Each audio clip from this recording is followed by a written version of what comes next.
40 ஆண்டுகள் நீருக்கடியில் யோக நித்திரையில் இருக்கும் ஒரு தெய்வத்தை பற்றி தெரியுமா? அவரை பார்க்க ஏன் கோடிக்கணக்கான மக்கள் தவம் இருக்கிறார்கள் என்று தெரியுமா? உங்களுக்கு அத்திவரதர் பிடிக்கும்னா ஒரு லைக் பண்ணிட்டு சப்ஸ்கிரைப் பண்ணிக்கோங்க.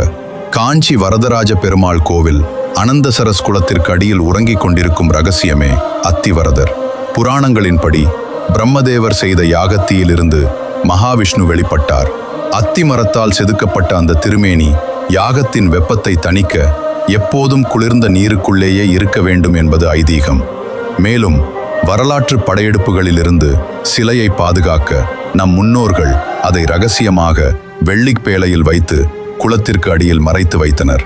சரியாக 40 ஆண்டுகளுக்கு ஒருமுறை மட்டுமே அந்த திருக்குளத்து நீரை இறைத்துவிட்டு அத்திவரதரை வெளியே எடுப்பார்கள். வெறும் 48 நாட்கள் மட்டுமே அவர் பக்தர்களுக்கு காட்சி தருவார்.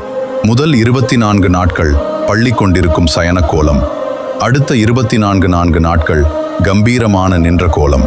கடைசியாக 2019 அத்திவரதர் வெளியே வந்தபோது ஒட்டுமொத்த உலகமே காஞ்சிபுரத்தை நோக்கி திரும்பியது. இப்போது அவர் மீண்டும் குளத்திற்குள் சென்று விட்டார். இனி அவரை நாம் தரிசிக்க 2059 ஆண்டு வரை காத்திருக்க வேண்டும். ஒரு தலைமுறையே காத்திருந்து பார்க்கும் இந்த அதிசயத்தை பற்றி நீங்கள் என்ன நினைக்கிறீர்கள்? கமெண்டில் சொல்லுங்கள்.